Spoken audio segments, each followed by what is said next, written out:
Bismillahirrahmanirrahim. Assalamualaikum warahmatullahi wabarakatuh.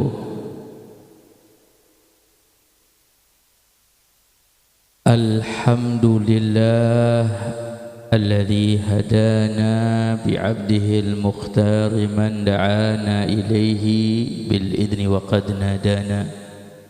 Labbaika ya man dallana wa hadana.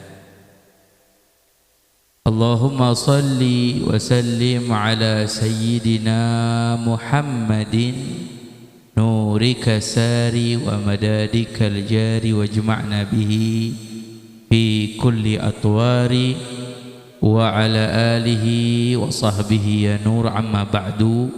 Segala puji dan syukur kita panjatkan kehadirat Allah Jalla Jalaluh. Salawat dan salam kita sampaikan kepada junjungan kita, kekasih kita, kecintaan kita, pemimpin kita, penolong kita, pembawa hidayah kepada kita, penyelamat kita dunia akhirat, pemberi syafaat untuk kita di hari kiamat, baginda Nabi besar Nabi kita Muhammad sallallahu alaihi wasallam serta keluarga besarnya dan seluruh sahabatnya, juga para pengikutnya hingga hari kiamat. Semoga Allah golongkan kita semua menjadi pengikut Nabi Muhammad. Nanti di hari kiamat kita dapat dikumpulkan dalam barisan Nabi Muhammad, mendapatkan pertolongan dan syafaatnya di hadapan Allah, masuk ke dalam syurga bersama Rasulullah. Amin ya Allah ya Rabbal. Yang kita hormati, kita muliakan para asatidzah, para ustadzah, wabil khusus pimpinan Majlis Nailur Raja, Ustadzah Nur Hayati dan juga Bang Dana. Kita doakan Allah beri panjang umur, sehat afiat, segala niatnya, hajatnya semua diijabah oleh Allah. Dan juga untuk Bapak Ketua RT 011 RW 05 Bapak Edi Suripto, juga Sepuh Haji Kasmari, Ustadzah Is ya. Ini penyebutannya saya susah nih. Ya, Ustadzah Is. Mudah-mudahan Allah beri panjang umur, sehat afiat, juga hadir bersama guru kita Ustadz Saleh. Semoga Allah beri panjang umur, sehat afiat. Dan para hadirin hadirat, kaum bapak, kaum ibu, pemuda pemudi, adik-adik kita yang hadir dalam peringatan Maulid Nabi ini, mudah-mudahan Allah beri panjang umur, sehat afiat. Hajat kita, niat kita, doa kita, harapan kita, keinginan kita semua diijabah oleh Allah. Malam ini kita peringati hari kelahiran Rasulullah, tanda cinta kita kepada Rasulullah, bukti cinta kita kepada Nabi. Kita agungkan Nabi, kita muliakan Nabi. Subhanallah, di luar sana ada orang yang berani menghina Nabi, merendahkan Nabi. Tapi kita beruntung, karena tidaklah orang menghina Nabi kecuali orang yang bodoh. Pada asalnya mereka itu dengan kebodohannya seakan-akan tidak diciptakan oleh Allah Subhanahu wa taala. Jadi kita enggak perlu meladeninya. Karena meladeni orang bodoh nanti kita ikutan bodoh.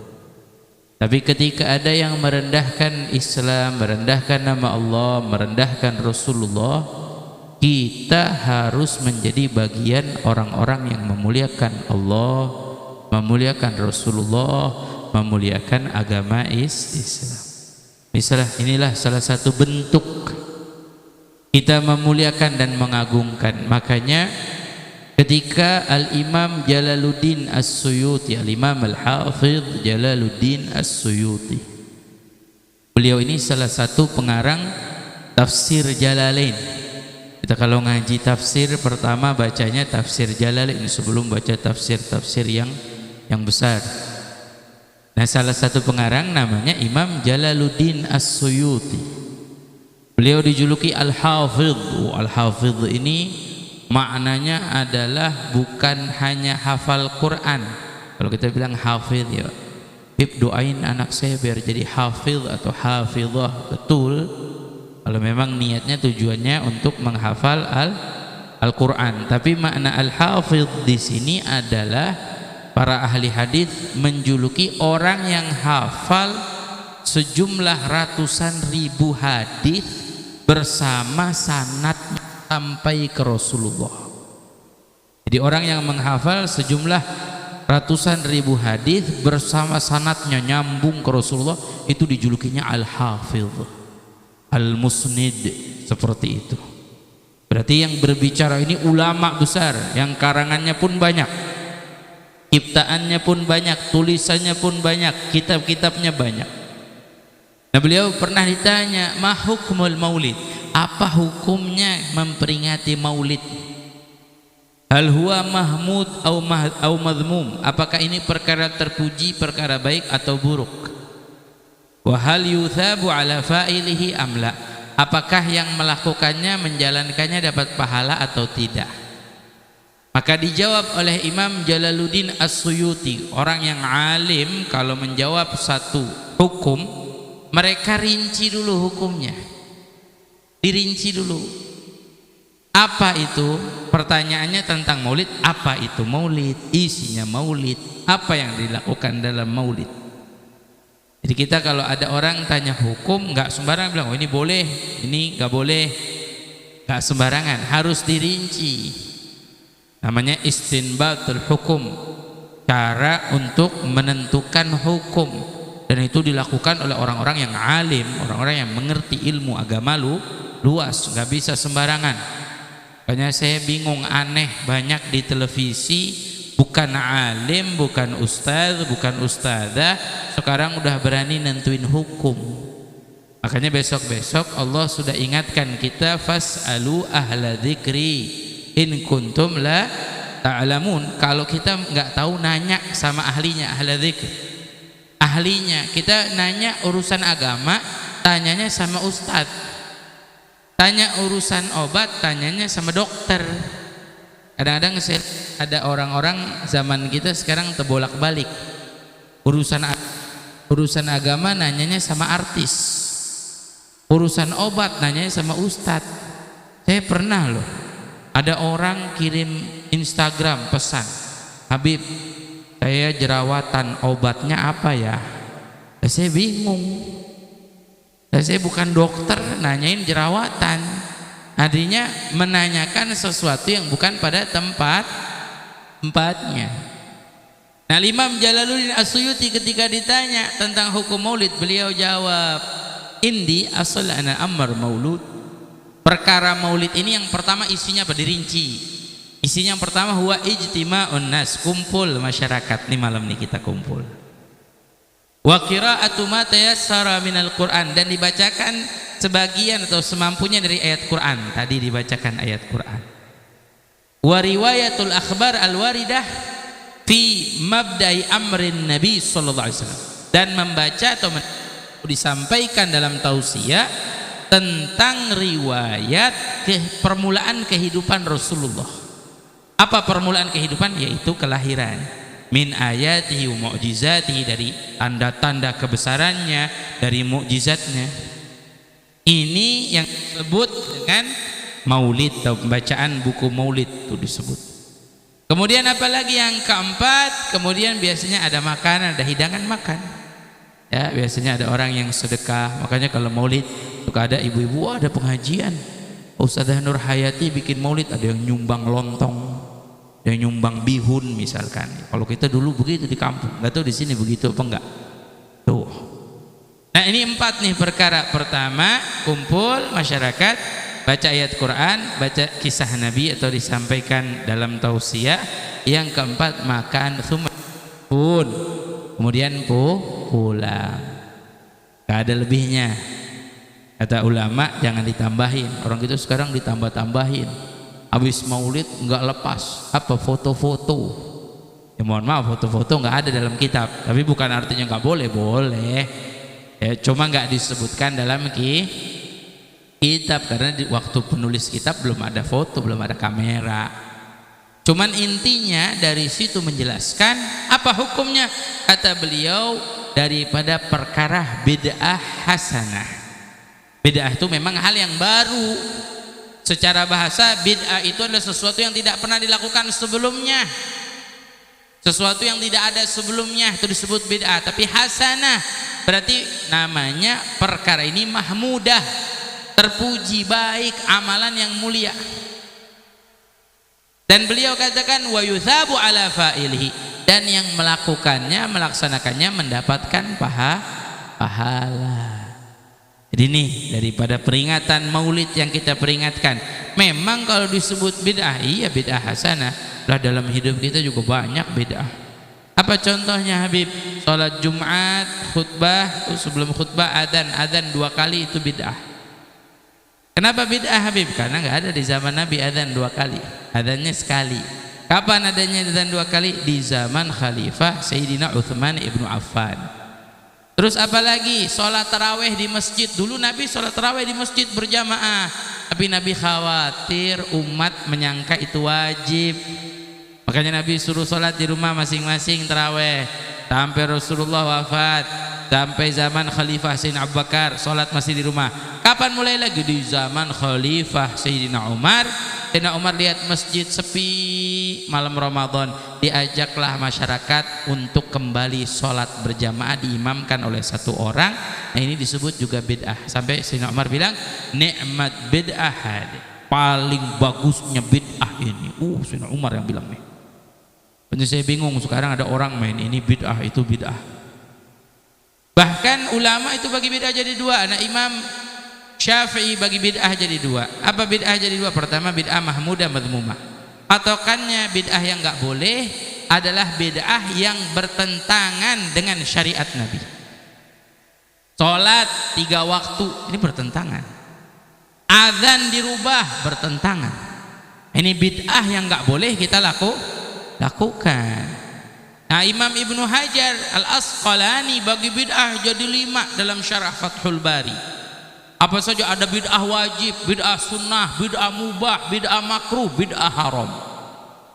Apa contohnya bid'ah wajib? Contohnya belajar ilmu nahu, ilmu alat. Kita kalau mau ngaji kitab yang nggak ada fathah kasrohnya, nggak punya ilmu nahu, udah kacau ngajinya. Nanti baca hadis Nabi, lihat hurufnya gundul, hurufnya botak, nggak ada fathah kasroh.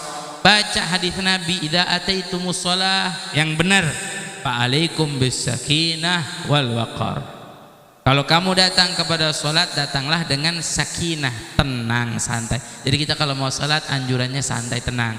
Kalau dapetin imamnya sholat alhamdulillah, kurang rakaat sempurnakan setelah imam salam.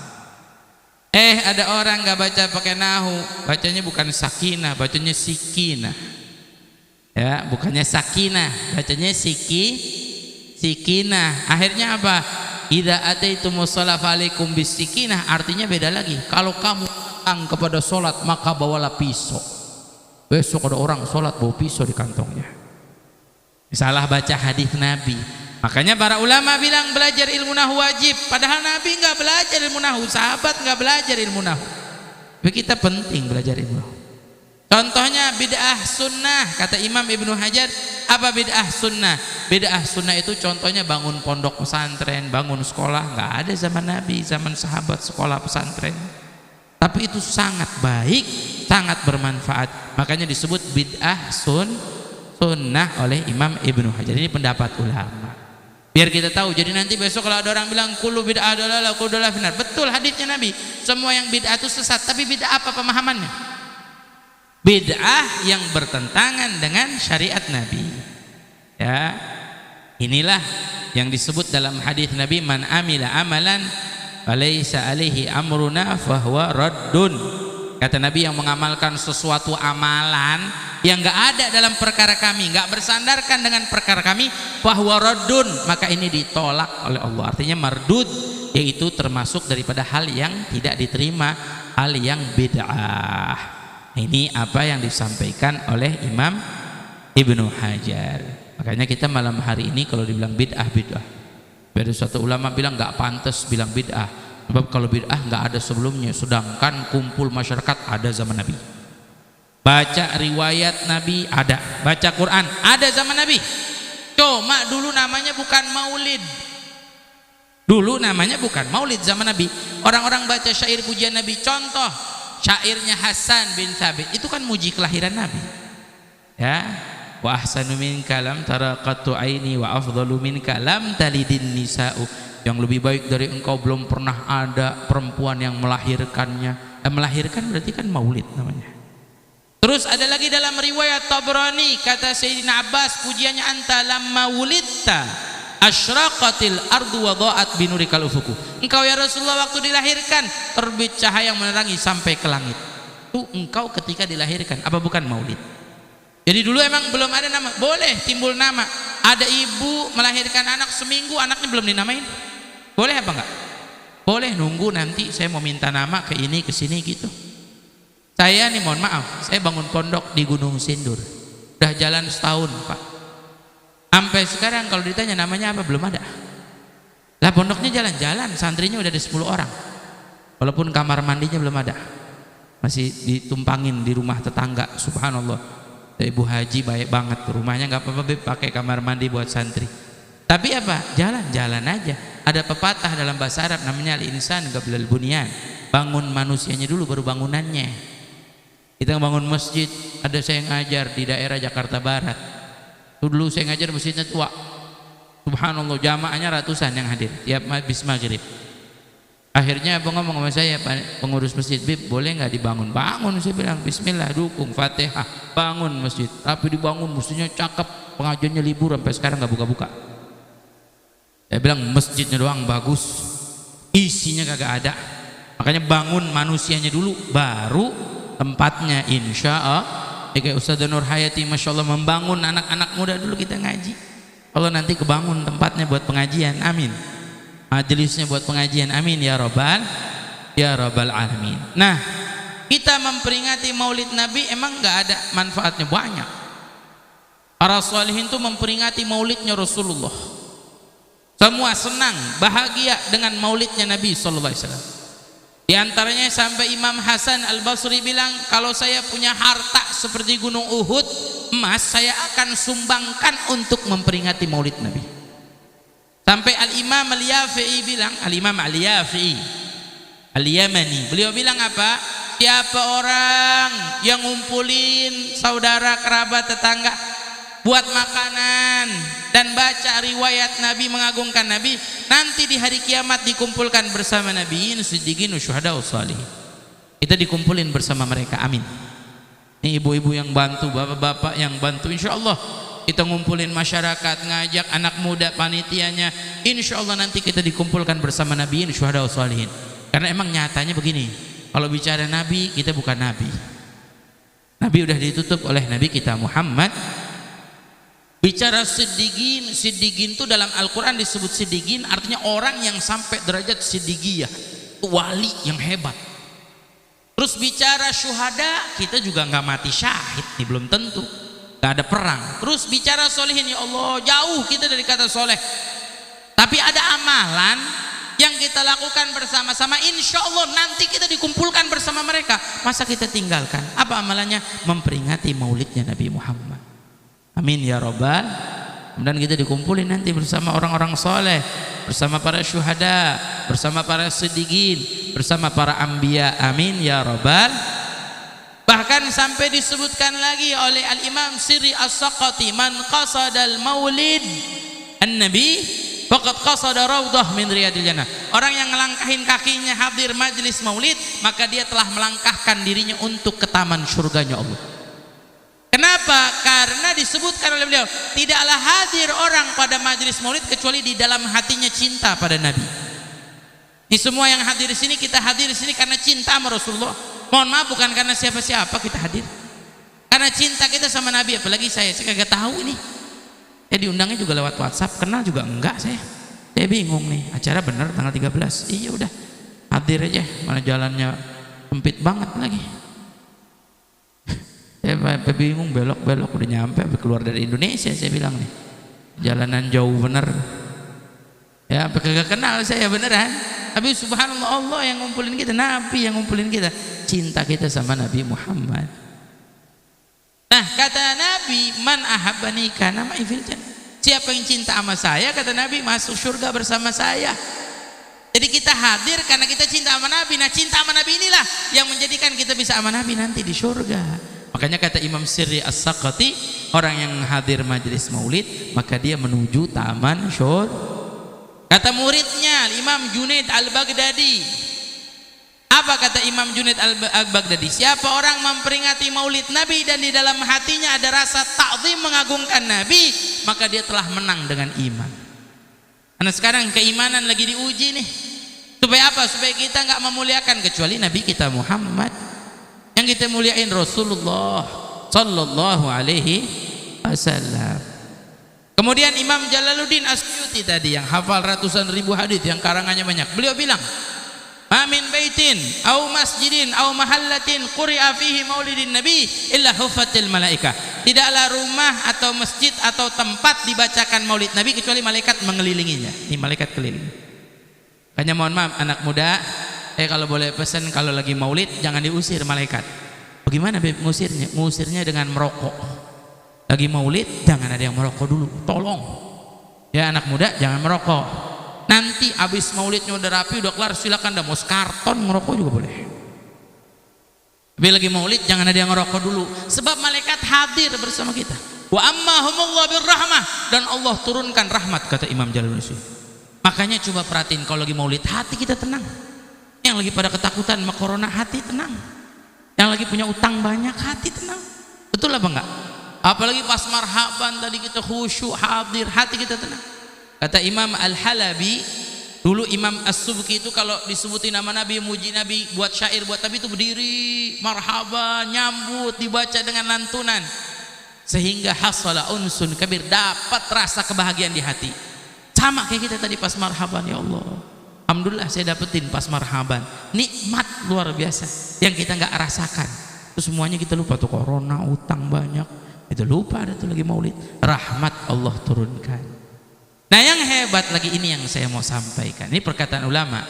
Dari mana buktinya? Buka di dalam kitab Hasyiah I'anatut Talibin bab walimah jilid 3, nggak tahu saya halaman berapa, tapi disebutkan dalam bab walimah. Kenapa kok di dalam kitab fikih majelis maulid, peringatan maulid dibahas di bab walimah? Karena walimah nggak ada yang lebih hebat daripada walimah maulidnya Nabi Muhammad.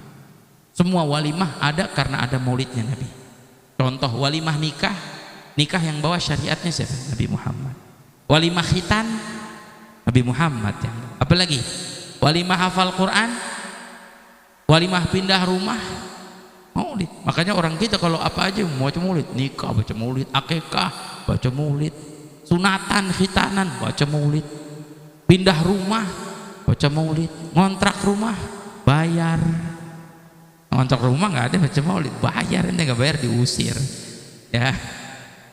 Nah, Imam Jalaluddin Asyuti bilang nih yang hebat lagi, apa kata beliau? Mamin muslim quri'a fi baitihi maulid nabi, tidaklah seorang muslim yang baca maulid nabi di rumahnya illa rafa'allahu al-qahta wal waba wal lusus wal nakabat wal baliyat wal afat wal bughut wal hasad wa ainus su anhu an ahli baitihi hawan Allah taala alaihim jawab munkar wa nakir fi qabrihi wa fi maq'adi sidq inda malikin muqtadir. Apa kata beliau?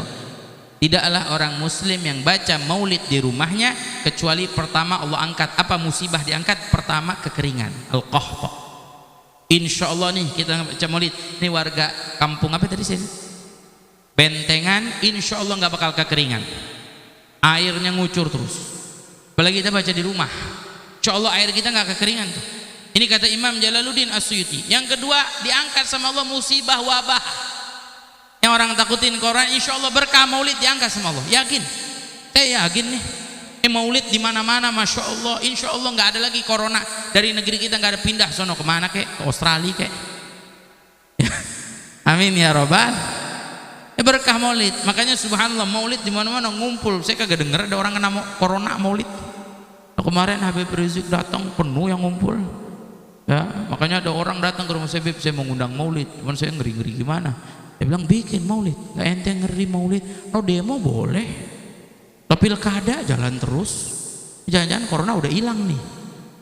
Sampai ada ustadz bilang, saya, Bib, mau tahu nggak obat corona apa? Saya bilang apa? Obatnya namanya pilkada.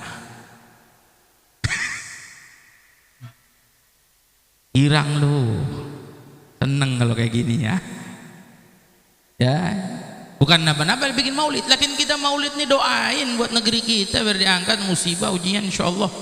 Yang namanya corona biar diangkat. Imam Suyuti yang bilang al wabah nih. Insyaallah amin ya rabbal.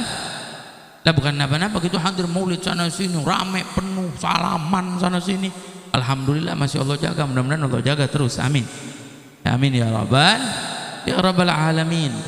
Bukan itu aja, wal harak, kebakaran diangkat sama Allah. Insyaallah rumah yang dibacain maulid nggak bakal kebakaran. Terus apa lagi? Wal lusus, kerampokan, pencurian dijaga sama Allah. Ada orang mau maling muter depan pintu, kagak bisa masuk. Yang punya rumah baca maulidnya Nabi Muhammad.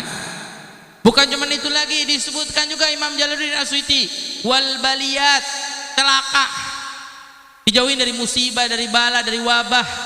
Apalagi, dan yang hebatnya wan nakabat, kegelisahan diangkat sama Allah. Jadi orang kalau baca maulid di rumahnya, insya Allah penghuni rumah dan dia Allah kasih hatinya tenang, damai, tentram. Yang hebat lagi nanti di dalam kubur, hawanallah, Allah mudahin lisan kita menjawab pertanyaan malaikat munkar wa nakir. Amin ya rabbal. Nah, karena ada ustadz yang mau bicara habis ini, saya sudah bilang tadi saya 10 menit aja ya. Nih, saya punya pesan, boleh enggak? Pertama, hadirin hadirat, jalani hidup kita, dekatkan diri kita kepada Allah. Jangan punya rasa takut lebih daripada takut kita kepada Allah. Sama penyakit kayak sama ekonomi kayak sama apapun, kita mesti punya rasa takut yang paling penuh tuh sama Allah. Takut kita nggak diridhoi Allah, takut kita dibenci Allah, takut kita dimurkai Allah, takut kita nggak dapat cinta Allah, takut dosa kita nggak diampuni Allah, takut hidup kita nggak dirahmati Allah, takut kita disiksa Allah. Tuh harus takut. Takut amal kita nggak diterima Allah, takut Allah berikan azab untuk kita. Tuh harus. Selebihnya rasa takut kita nggak boleh melebihi kepada Allah. Ma penyakit, apalagi harta, ekonomi, semua pemberinya Allah. Ini kita kesehatan yang kita jalani cuma sebab. Kita pengen dijauhin dari penyakit, kita cuma jalanin sebab nih, pakai masker, jalanin sebab, jalanin sebab. Tapi kita lupa, kadang-kadang sibuk sama sebab, lupa sama al-musabbib. Berapa banyak orang jaga maskernya tapi sholat 5 waktunya nggak dijaga, ibadahnya nggak dijaga, ya.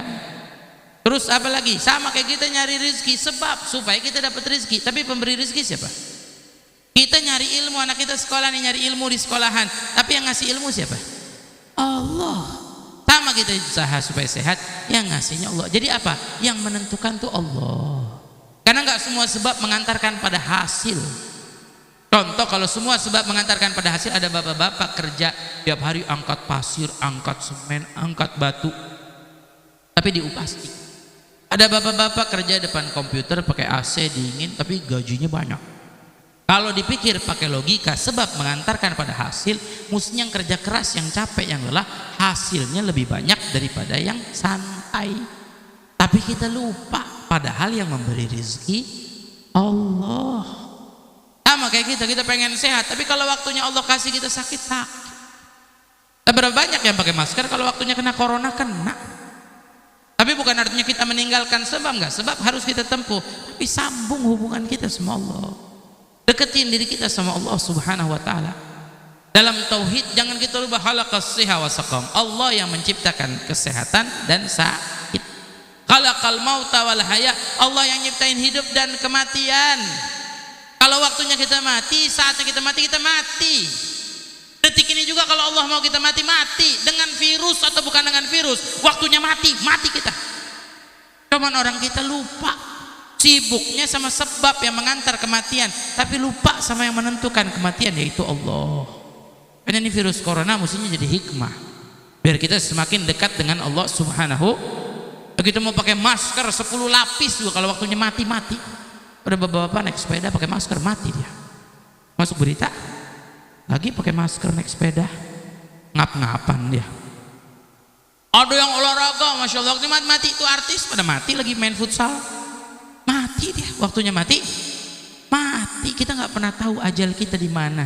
Pokoknya kemarin saya waktu berangkat ke Kalimantan Selatan, ini baru lepas PSBB di Jakarta, berangkat saya ke Kalimantan. Sampai di bandara tuh ada jamaah majelis, masya Allah baik bener tuh. Dia biasanya siapin tiket, jadi kita nyampe langsung naik pesawat, enak banget. Pas ngasih tiket dia bilang, Beb, barusan di depan bandara ada 3 motor ditabrak truk, terus meninggal di tempat. Innalillahi. Tiga-tiganya Beb. Ya Allah, saya merenungi di ruang tunggu tuh, saya mikir, ya Allah, mungkin ini orang pada lari dari corona, matinya ketabrak truk. Dia lari dari corona nih, takut sama corona, meninggalnya ketabrak truk. Kan kita nggak pernah tahu ajal kita kapan. Pas sampai di Kalimantan Selatan saya baru nyampe, itu yang jemput saya bilang, Beb, hari ini Bapak Wali Kota Banjarbaru meninggal dunia. Innalillahi wa inna ilaihi raji'un. Kenapa? Saya bilang, katanya positif. Oh positif, saya bilang. Saya langsung mikir, ya Allah, wali kota meninggal, apalagi Pak RT. Saya bilang, mohon maaf Pak RT ya, bukannya nyinggung, enggak, apalagi saya, masyarakat, apalagi kita. Gak ada yang bisa nolongin itu, wala jabatan, wala harta. Yang bisa nolongin kita hanya Allah. Jadi sekarang sandaran hidup kita mesti apa kalau bukan sama Allah? Gak ada yang bisa kita sandarin, la harta wala jabatan. Sandaran hidup kita Allah. Makanya yuk, biar kita deketin diri sama Allah. Saya kasih satu contoh lagi, sebab ya, bukannya nyuruh, enggak. Kalau ada bapak merokok, pas mau beli bungkus rokok ada tulisannya tuh, rokok mematikan, rokok membunuhmu. Ya, rokok udah tahu tuh, rokok mematikan. Itu sebab yang mematikan, cuman sebab mematikan. Enggak semua orang rokok mati kan. Ibu beli pisau kata orang, hati-hati, pisau bisa membunuh orang. Tapi apa semua pisau mematikan? Terus tiba-tiba ibu nggak beli pisau, nggak masak. Motor, aduh kecelakaan, tabrak truk mati motor. Terus tahu-tahu nggak ada yang beli motor. Sebab ini contohnya contoh rokok. Tulisannya rokok membunuhmu. Dan memang nyatanya, faktanya betul. Kita ingetin sama orang, hati-hati jangan banyak merokok. Merokok itu mematikan. Kata dokter, orang yang meninggal dunia karena rokok lebih banyak daripada orang meninggal dunia karena corona. Rokok nggak rame aja, corona lebih rame. Kita ngomong nih sama orang, hati-hati jangan ngerokok, rokok mematikan. Tiba-tiba ada kakek-kakek umur 90 tahun masih ngerokok deh. Alhamdulillah saya Bib, saya udah 90 tahun ngerokok gak mati-mati Bib. Mau ngomong apa gitu? Betul nggak? Ada anak muda rajin olahraga, umurnya belum 20 tahun nggak ngerokok, mati dia. Kecelakaan kayak kenapa kayak? Waktunya mati. Jadi mohon maaf, pesannya yang kita perlu takutkan bukan matinya, karena kita semua pasti mati. Kullu nafsin dha'iqatul maut. Tapi sadari dengan kematian 2 hal. Apa? Pertama, apa yang kita bawa mati. Kalau kita rajin ibadah, rajin sholat, rajin ngaji, rajin zikir, jauh dari dosa, insya Allah kematian kita bawa kebaikan, selamat kita. Tapi kalau kita senangnya sama dosa, sama maksiat, ya Allah senang benar sama perbuatan-perbuatan haram, maka waliyadzubillah yang kita bawa nggak akan bawa keselamatan.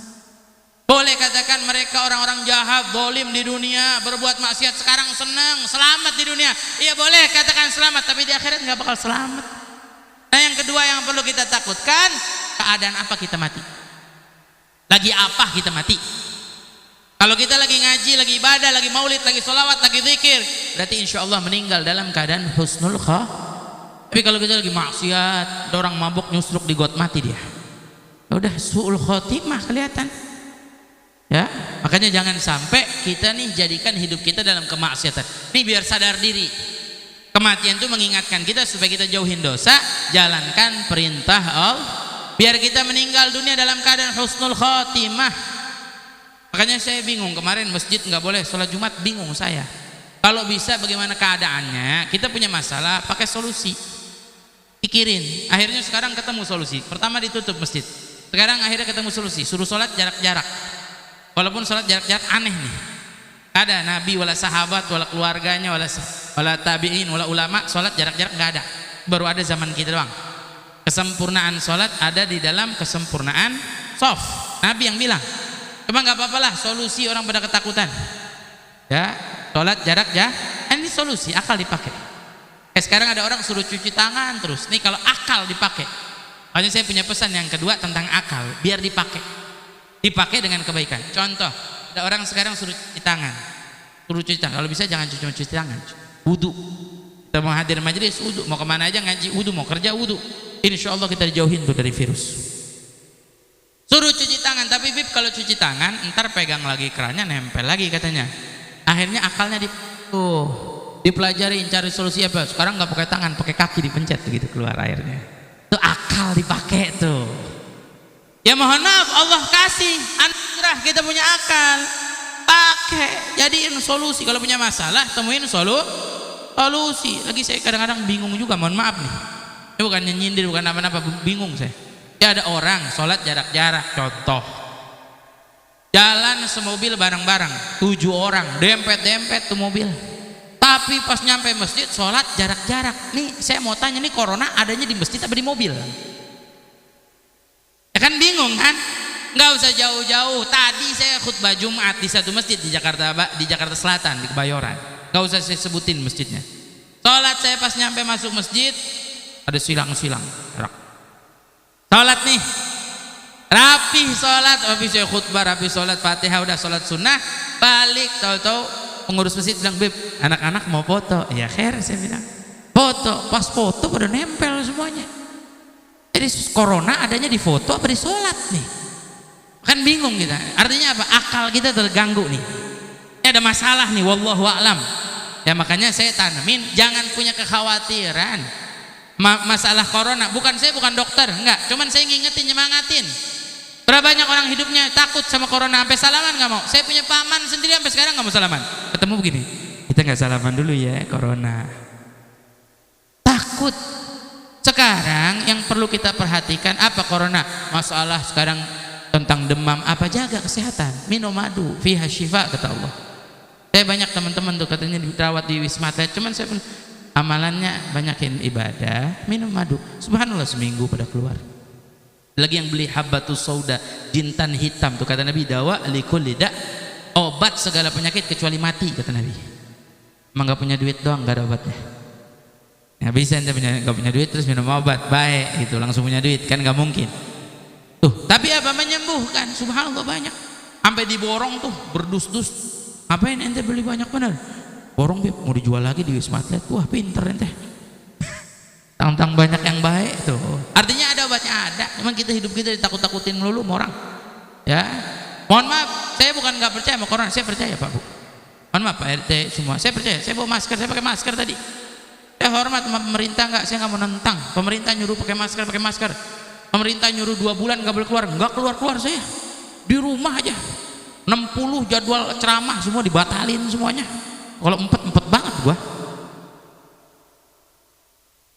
Pakai saya Bu masker, bukan saya nggak pakai. Di mobil saya ada masker. Apa? Sanitizer banyak orang pada ngasih di mobil. Aduh saya ikutin. Kalau dibilang percaya, mau percaya saya. Corona ada. Saya percaya corona ada. Tapi saya juga percaya ada orang-orang yang manfaatin corona buat urusan. Percaya saya. Hanya kita nggak usah takut, nggak usah khawatir. Insya Allah saya doakan semua yang hadir di sini sehat afiat. Mohon maaf, bukan apa-apa. Corona ini rame.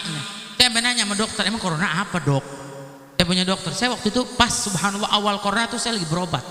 Saya kena paru-paru udah lama. Dulu nih nggak bisa saya ceramah nih kalau begini hari suara udah habis karena paru-paru bermasalah. Jadi masih berobat. Saya bertanya, saya punya paru-paru tenang. Cuman 2 jangan ditinggal, wudu sama minum madu. Dia cuma pesan. Saya ngomong di rumah saya ada nenek saya udah tua. Ada orang tua saya, udah Bib jalan. Dakwah Bib jalan terus kemana-mana. Insya Allah dijaga sama Allah. Cuma itu 2 jangan dilepas, wudu sama madu. Sampai dia pesan begitu. Saya sampai tanya nih corona apa? Corona ada Bib, virus Bib kata dia.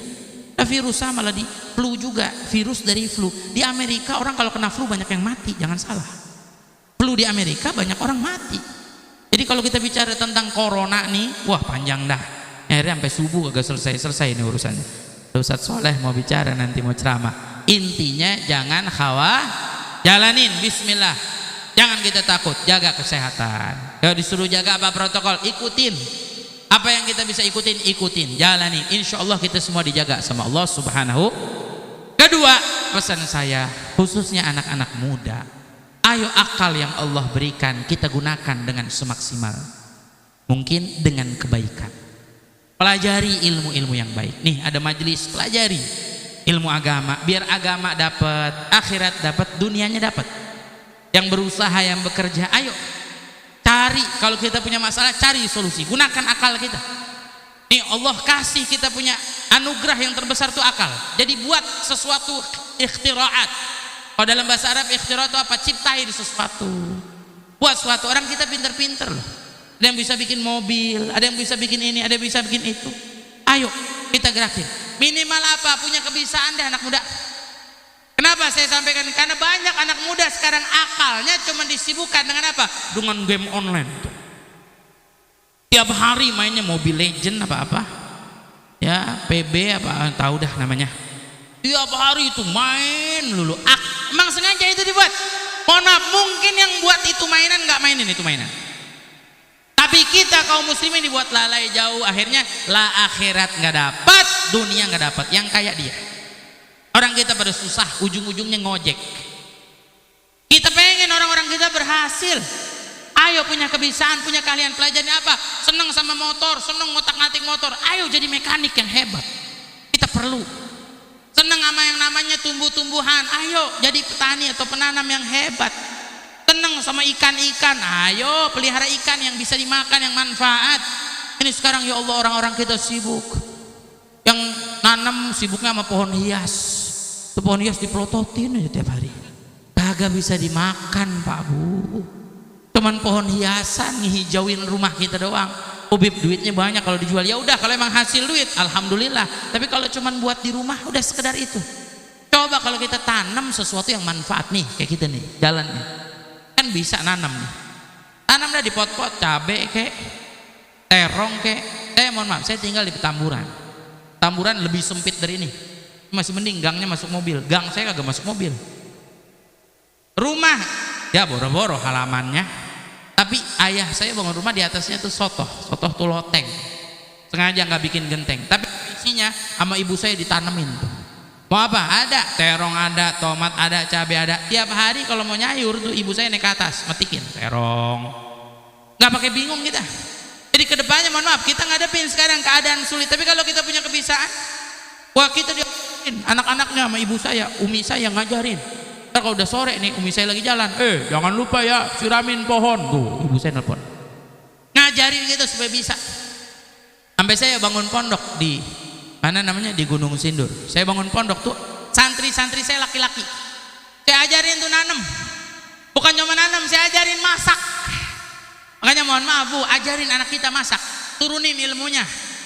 Jangan sampai anak kita nggak bisa masak yang perempuan ya Allah. Anak gadis pada nggak bisa masak banyak. Ya emang sih insya Allah calon suaminya ridho aja.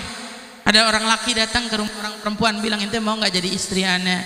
Kata orang perempuan mau. Ente mau nggak jadi suami aneh. Aneh nggak bisa masak. Yang namanya laki udah cinta. Iya aja yuk nggak apa-apa. Memang cukup sampai di situ. Anak istri kita mau dikasih makan apa nanti kitanya juga. Tapi paling enggak kalau kita bisa masak nih istri kita kan enak. Ya untuk udah bicara untuk rumah nih bisa masak. Kalau Allah kasih dapat ujian, ada orang perempuan nikah, punya anak 3 kecil-kecil, suaminya meninggal, mau nyari dari mana? Tapi kalau punya kebiasaan minimal bisa masak, bisa bikin warung, bisa bikin apa? Restoran, nasi uduk, bubur kayak apa? Itu namanya hiraf. Dan Allah jadikan kita supaya punya keahlian. Kita pengen bangun baldah thayyibah wa rabbun ghafur. Baca ayat sebelumnya kata kunci yang Allah kasih apa? Jannatan an yamin wa shimal. Allah jadiin surga di kanan kiri kita nih. Ini surga kita. Bumi kita bisa kita tanam, kita hijauin, kita tanam makanan, buah-buahan dan lain sebagainya yang manfaat. Kalau kita pengen jadikan baldah thayyibah wa rabbun ghafur, Allah sindir. Orang kita ya Allah sibuk, yang lagi sibuk bukannya melihara ikan yang bisa dimakan, ikan mas kayak ikan bawal, malah ikan cupang diurusin. Ya Allah Pak, ikan cupang segini nggak bisa dimakan. Ente lapar nggak punya duit, mau jual susah, mau makan tuh ikan cupang, makan tuh ikan cupang. Ya bukan maaf, bukannya nyindir, bukan. Tapi ya nggak masalah, pelihara ikan cupang buat hiasan, buat hiburan nggak masalah. Tapi coba kita punya kolam, pelihara ikan yang bisa dimakan, ikan lele kayak, kan ada manfaatnya. Minimal paling nggak got kita bersihin dah. Kita pasangin ikan lele, kan hebat mah kayak di Jepang tuh. Ikan mas atau ikan koi banyak tuh. Kalau misalkan pinggir-pinggir nih pohon-pohon, coba kita tanamin yang manfaat, pohon cabai, pohon apa. Besok-besok ibu-ibu mau ngerujak tinggal metik cabainya. Betul nggak? Manfaat nggak kira-kira? Ayo. Allah jadikan para nabi itu punya keahlian. Nabi Adam petani yang hebat. Nabi Nuh pengrajin kayu sampai bisa buat kapal. Kalau bukan pengrajin kayu yang hebat gak bisa buat kapal bisa. Nabi Idris penjahit yang hebat. Nabi kita Muhammad pedagang yang hebat. Dan ini nasihat terakhir saya sampaikan, biar insya Allah kedepannya kita kaum muslimin, kita orang-orang jadi orang-orang yang sukses hasil semuanya. Karena mohon maaf, yang banyak berhasil perdagangan semua dikuasai oleh siapa? Bukan oleh kita. Kita nggak bisa mengatakan kenapa menyalahkan siapa-siapa. Kitanya kadang nggak mau. Lagi orang Betawi, ya Allah, maunya nungguin kontrakan aja, ambil pisang goreng sama kopi tiap hari. Ya males dah, ngapa-ngapain males. Saya mohon maaf, biar saya ceramah, saya punya kebiasaan. Yang diajarin sama ayah saya dagang saya jualan. Yang saya bisa saya jualin tuh. Intinya apa? Biar kita punya kebiasaan. Mudah-mudahan Allah jadikan orang-orang sukses. Jadikan semua yang hadir di sini orang-orang berhasil. Amin ya Allah ya Rabbal. Ini yang bisa saya sampaikan. Sebelumnya kita bacain suratul Fatihah khusus untuk Ustazah Nur Hayati majelisnya, biar Allah bisa kasih rezeki yang banyak. Bisa dibangun, bisa ngundang habaib, kiai, ustadz semua hadir dan ngasih berkah buat kampung kita insyaallah. Biar insyaallah jalan apa namanya tadi? Jadi jalan yang paling berkah.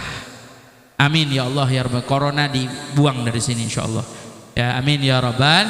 Ala kulli niyatin salihah wa ila hadratin Nabi Muhammad sallallahu alaihi wasallam. Sirril Fatihah. A'udzu billahi minasyaitonir rajim. Bismillahirrahmanirrahim. Terakhir saya punya pesan, sempetin pulang dari sini kalau udah sholat isya atau belum, besok atau lusa nggak apa-apa, sholat hajat 2 rakaat. Banyak saudara kita ngeluh susah nyari uang, dagang susah, ada yang kerjanya berhenti, sholat hajat. Kata Nabi itu idza hammal amr yusolli rakaatain. Nabi itu kalau udah ada keinginan, Nabi sholat 2 rakaat, sholat hajat. Niatnya usolli sunnatal hajah rakaatani lillahi ta'ala. Rakaat pertama setelah Al-Fatihah baca ayat kursi. Rakaat kedua setelah Al-Fatihah baca akhir surat Al-Baqarah. Yang laki, yang perempuan sholat, minta hajat, luapin. Pengen ini, pengen rezeki, pengen jodoh, pengen apa lagi, semua minta. Sandarin hidup kita sama Allah. Sandarin hidup kita sama Allah. Bukan cuma itu. Di akhir sujudnya kita tambahin doanya. Apa yang pertama? Setelah subhana rabbil ala bihamdi al-baqiyatus shalihat. Subhanallah walhamdulillah wa la ilaha illallah Allah 10 kali. Yang kedua baca sholawat sama Nabi. Allahumma sholli ala sayyidina Muhammad wa ala alihi wasallam 10 kali. Yang ketiga baca doa, kalau orang kita bilangnya doa sapu jagat. Rabbana atina fid dunya hasanah wa fil akhirati hasanah wa qina adzabannar 10 kali. Dengan khusyuk, dengan tunduk, luapin. Apalagi kalau baca akhir surat Al-Baqarah, Rabbana la tu'akhidna in nasina wa akhtana. Rabbana la tahmil alaina isran. Ya Allah, jangan berikan beban yang kita enggak mampu. Keadaan yang sulit, ekonomi sulit, yang dagang sulit. Luapin, insyaallah hajat-hajat kita dikabulin sama Allah. Yakin sama Allah, kita sandarin sama Allah Subhanahu wa taala. Mungkin omongan saya sekarang belum kepake, tapi nanti suatu saat kalau kita dapat keadaan mendesak, coba ini dipakai. Salat 2 rakaat hajat, minta sama Allah jalan keluar, Allah bakal berikan untuk kita semua. Ini saja, walafu minkum. Assalamualaikum warahmatullahi wabarakatuh.